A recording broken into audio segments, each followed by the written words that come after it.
नमस्कार, ABC channel में आपका स्वागत है। मैं हूं सचिन श्रीवास्तव और आप मेरे साथ देखेंगे आजमगढ़ से जुड़ी खबरें।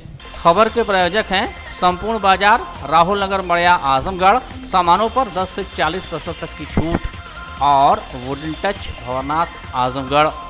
शासन की सभी युवाओं व बुजुर्गों को मुफ्त वैक्सीनेशन योजना में यूं तो आजमगढ़ में प्रतिदिन हजारों लोगों का टीकाकरण हो रहा है, लेकिन कुछ स्वास्थ्य कर्मियों की लापरवाही के चलते सरकार की महत्वाकांक्षी योजना की साख पर बट्टा भी लग रहा है। आजमगढ़ मंडलीय अस्पताल से भी एक चौंकाने वाली तस्वीर सामने आई है। सिरिंज के जरिए वायल से वैक्सीन निकालकर उसे डेस्क पर बेतरतीब रखा गया था। टीकाकरण केंद्र में लापरवाही देखकर वैक्सीन लगवाने के लिए आए लोग हैरान हो गए। इस बात की चर्चा शुरू हो गई कि जब मंडलीय अस्पताल में वैक्सीन की बेकदरी इस कदर हो रही है तो सीएचसी पीएससी की दशा क्या होगी। मिली जानकारी के मुताबिक जब दोपहर बाद भीड़ कम हुई तो टीकाकरण में जुटे कर्मचारी कुछ देर के लिए बाहर निकल गए। उसी दौरान लोगों की निगाहें डेस्क पर पड़ी तो चौंक गए। दरअसल एक वैक्सीन वायल में घुसी सिरिंज में आधा ml वैक्सीन पड़ी थी। कोरोना महामारी को हराने की अभी तक की सबसे अचूक दवा समझी जाने वाली वैक्सीन की बेकदरी ने लोगों को परेशान करके रख दिया।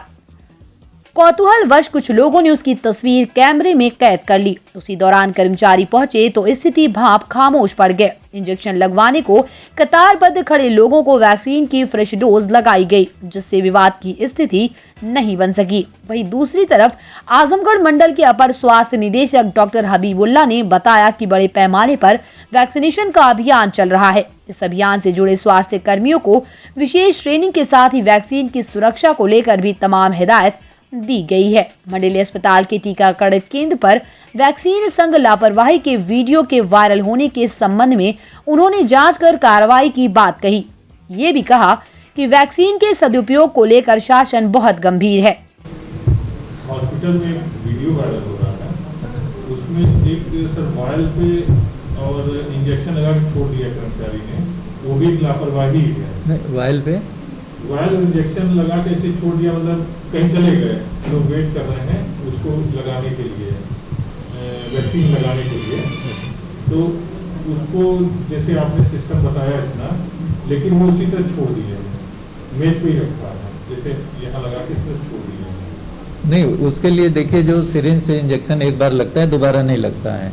तो किसी भी वायल में अगर वैक्सीन है, उसमें सिरिंज अगर डाला है निकालने के लगाने के लिए, तो वो गलत है, उसमें रखना नहीं है। जो भी सिरिंज आपने लगा लिया उसको हाफ कटर रहता है, उसको निडल काट देते हैं, उसको डिस्पोज वहीं कर देते हैं। और अगर जब दूसरा आदमी खड़ा रहेगा लगवाने के लिए आ जाएगा, तभी आप वायल में सिरिंज डालेंगे। ऐसा नहीं कि जो वायल है उसको भी डिस्पोज करना है और जो सिरिंज है उसको भी तुरंत हाफ कटर रहता है जिसे काट के डिस्पोज करना है। ये इनकी पूरी ट्रेनिंग होती रहती है और जो सुपरवाइजर बराबर देखते रहते हैं, इंस्पेक्शन करते रहते हैं। लेकिन सर ऐसा ही वीडियो जो है डिस्ट्रिक्ट हॉस्पिटल से वायरल हो रहा है, यहाँ के डिस्ट्रिक्ट हॉस्पिटल से सिरिंज जो है और उसमें डाल के जो है छोड़ दिए और पेशेंट जो है जो वैक्सीन लगाने वाले हैं खड़े हैं। नहीं, तो ये गलती है। ऐसा हो सकता है कि नई सिरिंज उसमें डाले हो, किसी ने ले लिया हो भाई फोटो, ये हो सकता है। लेकिन ऐसी कोई मतलब गाइडलाइन नहीं है कि आप उसमें डाल के छोड़े रहें। ठीक है, जब मरीज आए तब सिरिंज खोलिए, तब लगाइए उसको, उसमें से विड्रा करिए और लगाइए। ठीक है, और ऐसा कुछ है तो उसके खिलाफ स्ट्रिक्ट एक्शन होगा। ठीक है, जो गाइडलाइन है उसके लिए बराबर ट्रेनिंग होती है और जो भी सुपरवाइजर जाता है वो बराबर बताए। जैसे हम भी जाते हैं तो बराबर उसको गाइड करते हैं कि ऐसे करना है।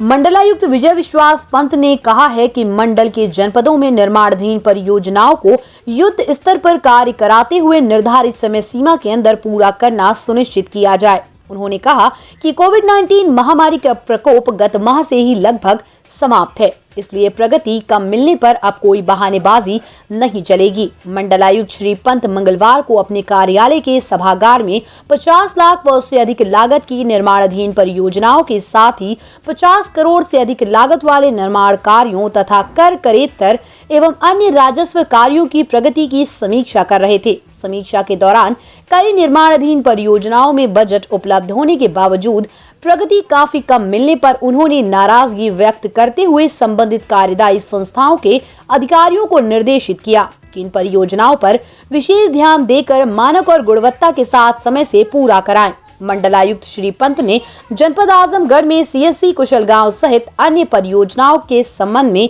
कार्यदायी संस्था आवास एवं विकास परिषद द्वारा अद्यतन रिपोर्टिंग के बजाय पुनः पुरानी रिपोर्टिंग करने पर सख्त नाराजगी व्यक्त करते हुए अधिशासी अभियंता को स्पष्टीकरण प्रस्तुत करने का निर्देश दिया। इसी प्रकार समीक्षा में ये भी पाया कि पैक फेड के स्तर पर अधिक परियोजनाएं हैं, परंतु बार बार निर्देश दिए जाने के बावजूद प्रगति अत्यंत खराब है। इस पर उन्होंने निर्देश दिया कि पैक फेड को भविष्य में कोई कार्य न दिए जाने के बिंदु पर विचार करने हेतु शासन को पत्र प्रेषित किया जाए। मंडलायुक्त विजय विश्वास पंत ने अन्य कार्यदायी संस्थाओं की समीक्षा में पाया कि लोक निर्माण विभाग के प्रांतीय खंड एवं निर्माण खंड 2 के स्तर पर पुलिस विभाग के कई कार्य लंबित हैं। इस संबंध में उन्होंने अधीक्षण अभियंता लोनीवी को निर्देशित किया कि कार्यों को तत्काल शुरू कराएं तथा नियमित रूप से समीक्षा कर समय से पूरा कराएं।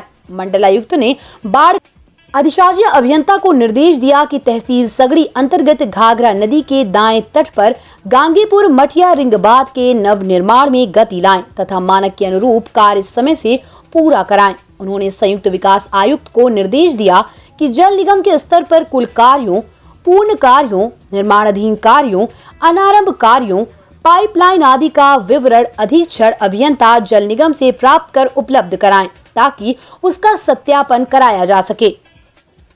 मंडलायुक्त श्री पंत ने 50 करोड़ से अधिक लागत की परियोजनाओं की समीक्षा में पाया कि बूढ़नपुर लालगंज 60 किलोमीटर के NH 233 के पैकेज 2 का कार्य काफी अव्यवस्थित है। कहीं कार्य हुआ है तो कहीं छूटा और प्रगति भी काफी खराब है। इसके अलावा बार चार्ट में परिवर्तन के कारण टाइमलाइन भी स्पष्ट है। इस संबंध में उन्होंने संबंधित अधिकारी से वास्तविक स्थिति स्पष्ट कराने का निर्देश दिया। बताया गया है कि पूर्वांचल एक्सप्रेसवे के पैकेज 7 में इंटरचेंज अक्टूबर में पूरा हो जाएगा।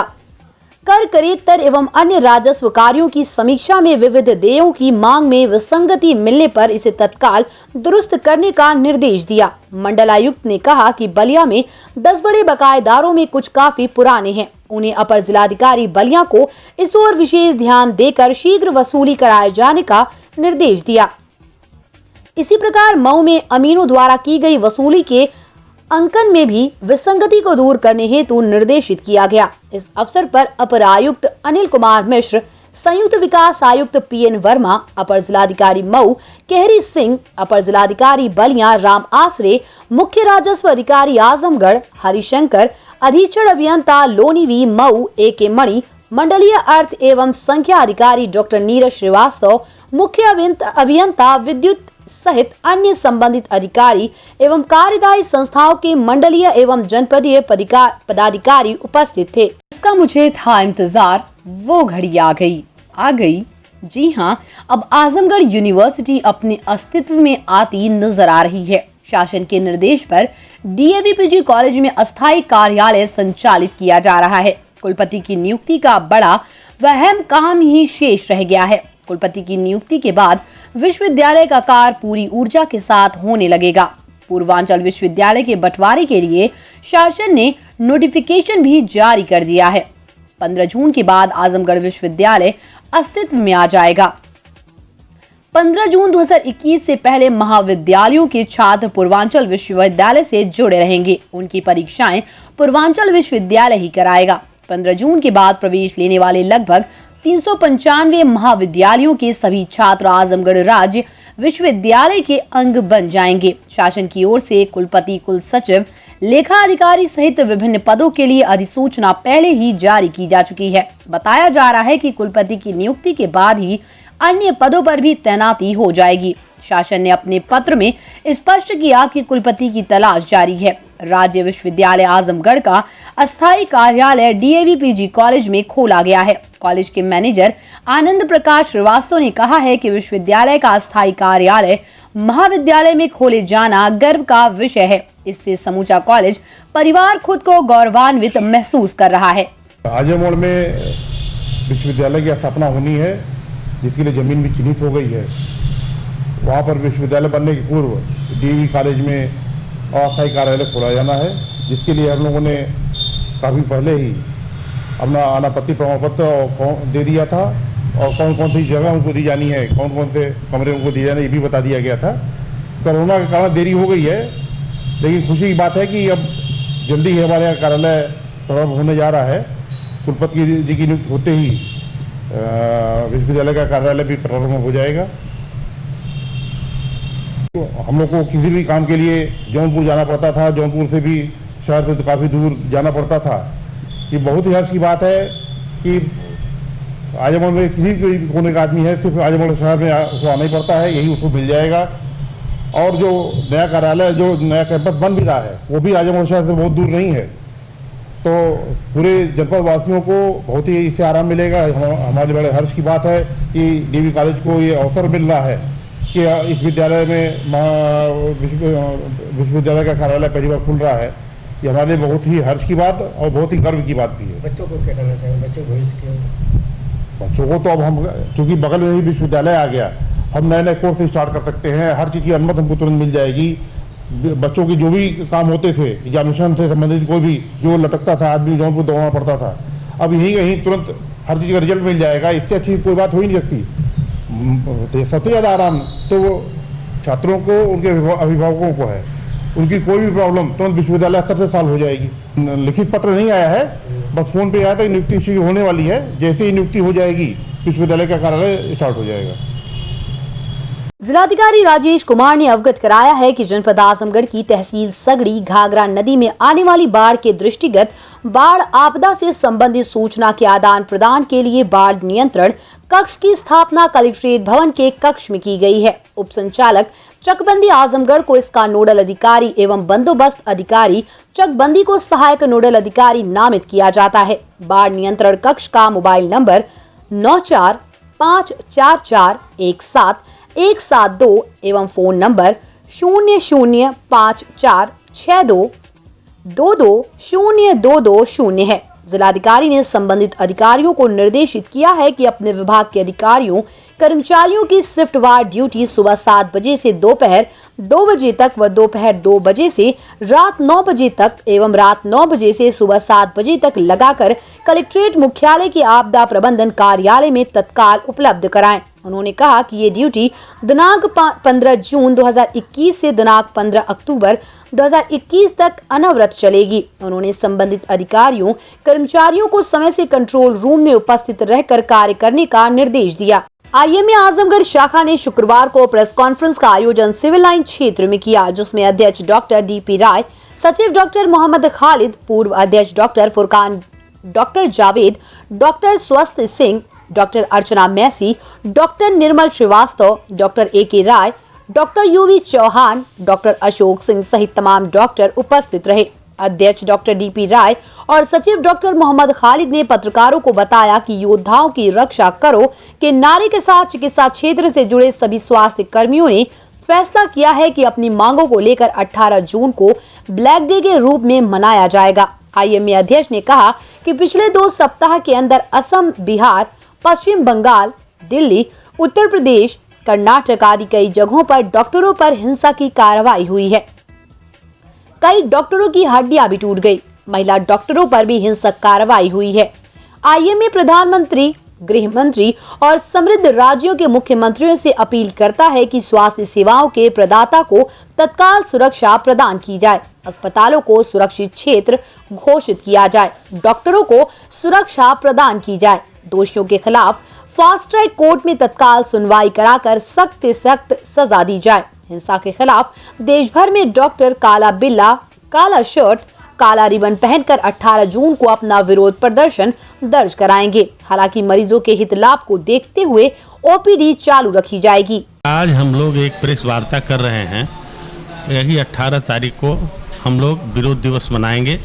इसका प्रमुख कारण है कि हमारे आईएमए की कार्यकारिणी ने, जो देश की कार्यकारिणी, उन्होंने निर्णय लिया है कि इस कोरोना काल में हम लोगों के खिलाफ जिस तरह से साजिशें हुई हैं, जिस तरह से मारपीट की गई हैं, जिस तरह से हम लोगों की अवहेलना की गई है, उस सब के संबंध में हम लोग एकजुट हों और इसको सरकार को हमको ये बताना है कि हम लोग एकजुट हैं और हमारे खिलाफ जो भी हो रहा है उस पर आप एक्शन लें।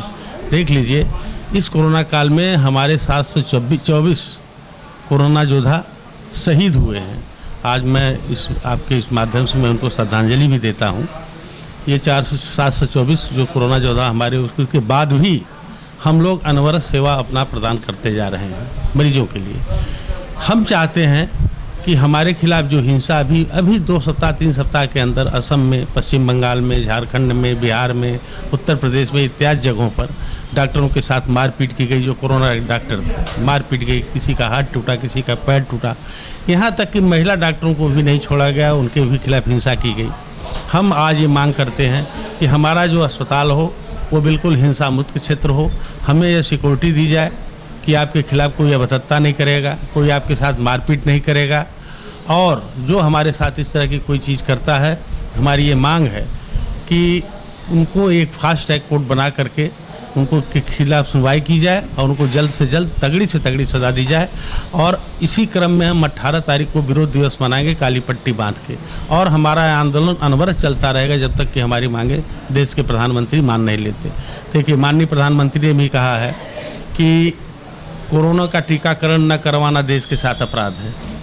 बाबा रामदेव अभी कुछ दिन पहले हम लोगों के खिलाफ बोले थे, लेकिन अब उन्होंने मान लिया है कि नहीं, हम ये गलत हमने किया था, मैं भी कोरोना का टीका लगवाऊंगा, हम लोगों को सम्मान है। ये है, इतना के बावजूद भी हम लोगों के साथ इस तरह की घटनाएं हो रही हैं, तो हम लोगों को एकजुट होना पड़ेगा और एकजुट हो करके इन सब चीज़ों को के खिलाफ लड़ाई लड़नी होगी। और ये आंदोलन इसी की एक कड़ी है। आज हमने प्रेस के द्वारा सबको बताया है, और 18 तारीख को काला फीता बांध करके ब्लैक रिबन नहीं OPD चालू रहेगी।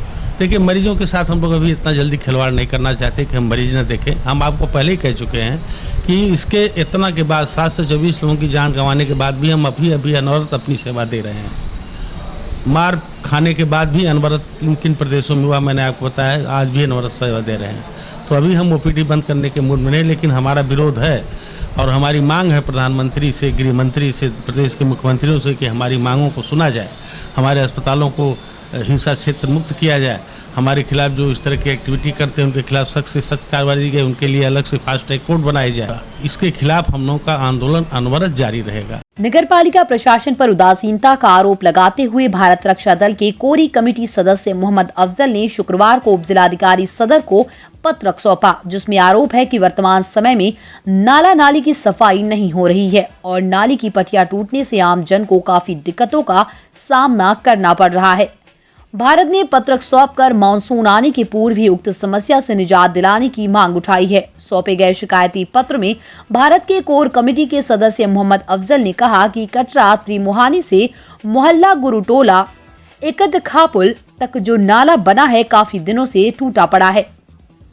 उक्त क्षेत्र घनी आबादी में है। नाले का पानी आमजन के लिए परेशानियों का सबब बना हुआ है, जिसको लेकर कई बार शिकायती पत्र दिया गया, लेकिन उदासीनता के चलते आज तक समस्या का निस्तारण नहीं किया गया। आरोप है कि अभी हाल ही में कुछ घंटे की बारिश ने मोहल्ले में नाली के गंदे पानी का जमाव कर दिया, लोगों के घरों में गंदा पानी घुस गया। मोहम्मद अफजल ने कहा कि वर्तमान में संक्रमण का दौर है, इस विषय को गंभीरता से लेते हुए मामले को प्राथमिकता के साथ निस्तारण कराया जाए। साथ ही उन्होंने ये भी बताया कि मोहल्ले में प्रवेश द्वार पर ही जो बड़ा पटिया रखा गया था वो टूटकर लटका पड़ा है, जिसके चलते आए दिन दुर्घटनाएं हो रही हैं। मामले का सप्ताह भर के अंदर निस्तारण नहीं हुआ तो भारत मुखर होने को बाध्य होगा, जिसकी समस्त जिम्मेदारी प्रशासक की होगी। मामला यह है कि मोहल्ला गुरुटोला एक टका पुल में जो औरंगजेब के जमाने का एक टका पुल माना जाना है, कटरा त्रिमोहनी से लेके एक टका पुल जो नाला जो है